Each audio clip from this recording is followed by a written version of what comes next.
entre ona opona. Na moment il faut la sa identité na yo. La ki sa identité no ke naza mwana na nzambe nge loko nga na osala ngoti. Soki boboya kopesa nga musala ngo bovanda na musala na bino. Soki boboya kopesa nga mbongo boboya bovanda na mbongo na bino. Soki boboya kotala nga bovanda na bino kotala nga te. Parce que ça va nini mususu parce que vivre ça va étape na étape. Et ça va nini moko boy. Po sata muta pousa na ke pas muto akoya pena yeko proposer loko moni na position komi il faut moi qui si moko peut vendre ça na yo bien protection na yo. Qui se pèse là? Qui se si là ka? Et pour la ka ngoma na mama lo mbongo alobi. Esika na utitine esika na komi na komi singa nzambe bongo lelo na tika nzambe na zabino nonsense. Donc ils sont dans sensité pour bisika na bandaki na zero na bandina nzambe tozo mata mena komi na stade oyo boko mo yebisanga ke non il faut sata pour na évoluer non nzambe nde liboso na nyonso. Donc yango faut yebake makambo yo kokutana nango ba proposition kokutana ngo na nzela na yo parce que nzamba kotina ba camarade moko mabeba ba proposer eloko moko akotina ba moko mabeba la kiso eloko moko mo so ko sali boy ko batela libala na yo ta libala loko sana ba mikakatano so ko sali kaka bo mobala ko lingo makasi ndenge lelo to ko mona tana nzela ba internet bazo sala biso nyelo bazakana ha o ba nini bo so ko sali kaka eloko wana libala meko vana na kimia mama boya yango. Pour essayer yo bandaki na nzambe. Bo ti place au combien no komaki yango na nzambe. Nzamba na capable ko misoti na suka. So yepe nzamba lobi ke s'arrêter place wana volontaire nzambe ko kisama. Mais yo kokota na banzela mususu te. Kokota na banzela mususu te. Ozomona parce que Joseph mtakenda ko luka moi sa Potiphar. Moi sa Potiphar moi yaki. Mtakenda ko lukete kende sana na ngina bima na opona na ozoma amikemi mais moi ça Potiphar mutasala ke ba avance. Moi ça Potiphar mutaye vers ye yango sataye mutayaka vers nous pour proposer biso ba makambo. Il a fait ça avec même Jésus. Asala na même pas na Yesu Masia. Amatise na ngomba la talisie mokili ndenge ezali lobitala. Omoni nyonso wana cela m'appartient. Soki ka kofuka melinga. Na kamati na pesi. Ozomo. Mais Yesu alobaki Yesu refusaki. Donc moi na nzambe yeba koloba non. Esika we sengeli koloba non loba non. Esika ya oui loba oui. Kozala mutu moko boyete ke ozala t'influencer. Que non parce que place on a komi boso ki pe na perdre loko yo ba to sekanga ba to ocholanga ndima perte pona Yesu. Pona Yesu ndima perte.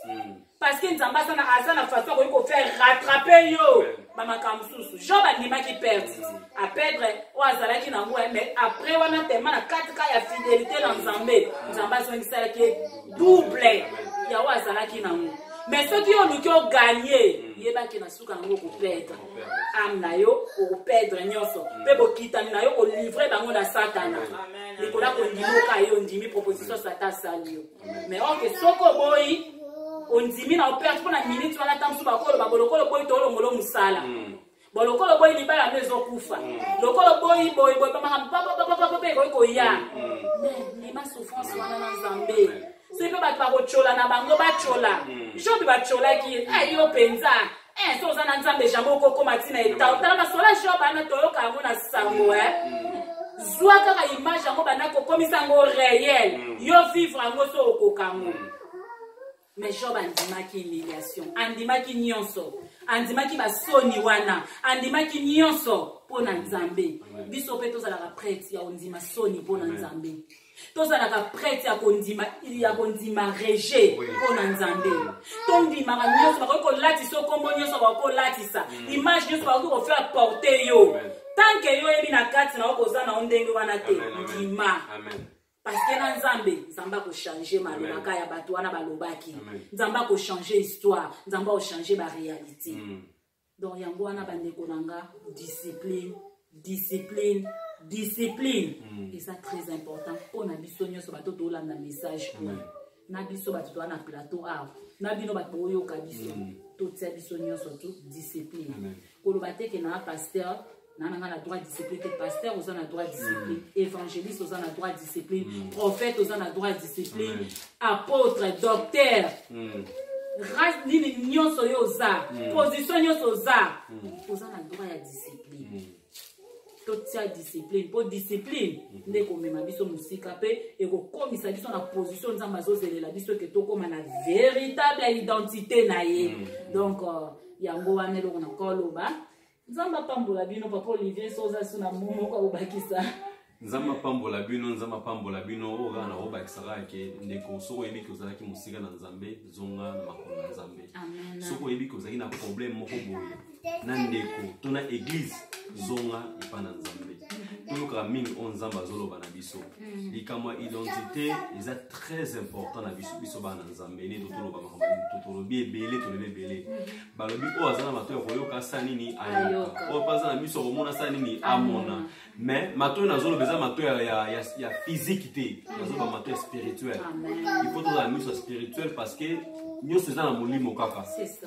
peut-être bozomona biso boye eza mbala liboso tosangana boye nakumisi nzambe makasi parce que nzambe ntango asangisaka bato ezalaka toujours mpona ntina mpona peuple na ye makambo ebimi eza na basentiment na biso te toye tosala makambo na biso misusu mais nzambe atie biso acteur thème oto sujet oyo tolobela bino peuple na mpo bato bacomprendre tant tozali na ndenge mokili ndenge ezokende na ndenge bato bazokoma parce que tozoyeba na lisusu te yango wana esengeli ntango oyebi ke oza mwana nzambe ta mwana kobanga nzambe lakisa vraie identité tobi vraie et véritable identité ça veut dire que vraie identité eza na mosu oui aza mwana nzambe mais aza na véritable te azaka na identité mais il faut vraie et véritable identité en Christ eza très important ozomona toza bana nzambe toza bana papa moko tosanganaka makambo ntango likambo bana na nzambe ezali toyaka tosoutenir makambo na nzambe makambo mokili te me makambo na nzambe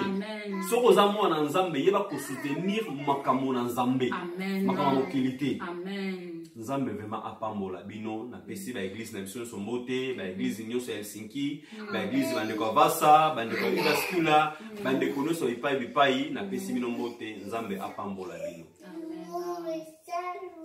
mbote na bino nyonso esika bozwami tosepeli vraiment nzambe azwa vraiment lokumu oyo tosali awa vraiment c'est seulement pour la gloire de Dieu eza mpona gloire na biso te me ya nzambe donc lelo bible ezoloba soki mutu moko abongoli motema eya sengo na lo oyo tosali c'est juste peut-être po ya kobeta porte na motema ya mutu moko oyo osalaki lobi kokanisa yango suti bible ezoloba ne pensez plus aux événements passés identité ozalaki nango lobi yango oza nango sutelemi parce que na minute oyo oyebaki okomi mwana nzambe parce que ondimi deja yesu lokwa mokonzi po tofongoli porte ya motema na yo oyo mutu akoki koloba na oyo osalaki lobi kozongo su na considération te parce que nzambe deja apesi oyo identité ya sika okomi mwana nzambe okomi héritier ko-héritier ya Christ ce que nous dit la Bible donc on se sous-estimez pas zwa vraiment nzambe efandisa ye sikoyo banda nde kotalela ndenge nini okobanda kotambola soki otambolaki mabe lobi lelo bongisa ote lobi na yo ezala bien et puis motole na yo nzambe abongiseli yo olata yango que Dieu vous bénisse amen vraiment nzambe apambola bino penza topase penza ba bon moment ensemble oyo topartage liloba na nzambe en tout cas nzambe na biso azwa lokumu nzambe penza azwa lokumu pe apambola ndeko nyonso oyo olandi biso nzambe apambola yo tosala penza makasi ya kopesa buna mokili oyo po mokili oyo ese perdre nango saveur mokili eza lisusu na gute bomeka kaka koanalyse kotala ka mokili yango ndenge ezokendele mokili ekomi ngai mokili eza lisusu na elengi te alors bato bakoki kopesa mokili oyo elengi ezaka biso bana na nzambe topesa ngo elengi na misala na biso ya malamu ndenge kozomona basi na basi bazobalana mibali na mibali bazobalana biso bana na nzambe tosala yango te biso bana na nzambe totikala ndenge nzambe asala likambo ke mwasi na mobali nde babalanaka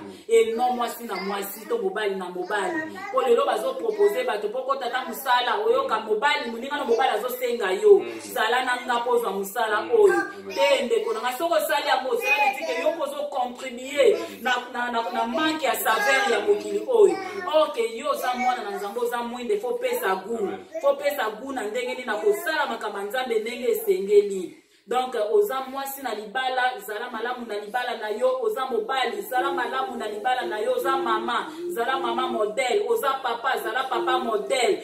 C'est ça, tant oza ko se comporter bien, oza mondimi zala mondimi moko modèle. Oza jeune kosala makambo lokola ba jeune nyonso te, yo fo pesa gugu na yo ko pesa ezandeni. Oza jeune moko mozana ba copine ba copine te, via copinage oza nango te, ozo mene vie na yo lolenge oyo esengeli. Donc faut to pesa guna makambo nyonso na ba domaine nyonso. Bana na Nzambe musala na bango eza ya kopesa ku ya mwana basala okozala mungwa mungwa toyebi elenge ya mungwa soki ekotika na biloko nde esalaka biloko biloko wana tolambi yango kitoko nde nini mais soki kaka mungwa emanke oka biloko nde eza pale biloko wana eza vraiment donc nde elengi te ya kolia mais po sentir elengi mpenza ya biloko ya kolia il faut ka mungwa ekota na kati soki ka mungwa ekoti osentir vraiment biloko mpenza kitoko. Donc c'est ça. Mokilo yo sata zo détruire yango 10 jours au jour.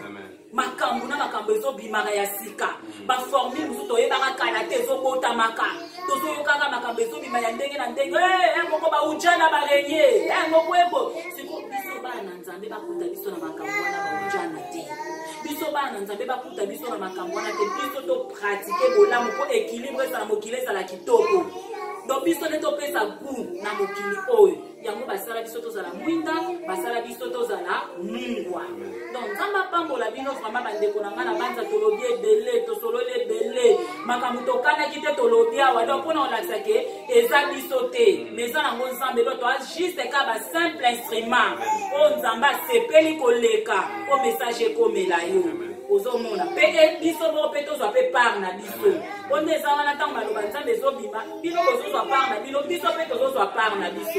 Donc ça pour na biso biso za ko épargner na ngo mutu te. Donc ça te ngene biso to loba bo biso to épargner na maloba, to épargner te. Na biso toza dedans. Toza dedans, donc biso pe faut to sala même travaux nde bino bo sala.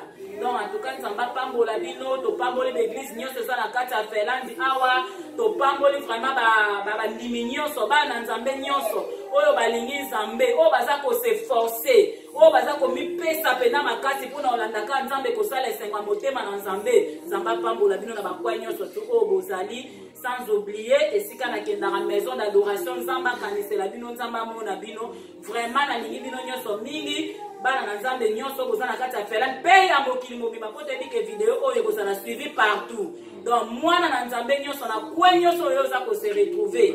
Nzamba pambola yo tolingi yo mingi. Chaîne na bino akombola bopeto oyo musala nango ezakaka ya kolongola salite. Tozoloba salite na oyo tozolongola na ya libanda na ya kati.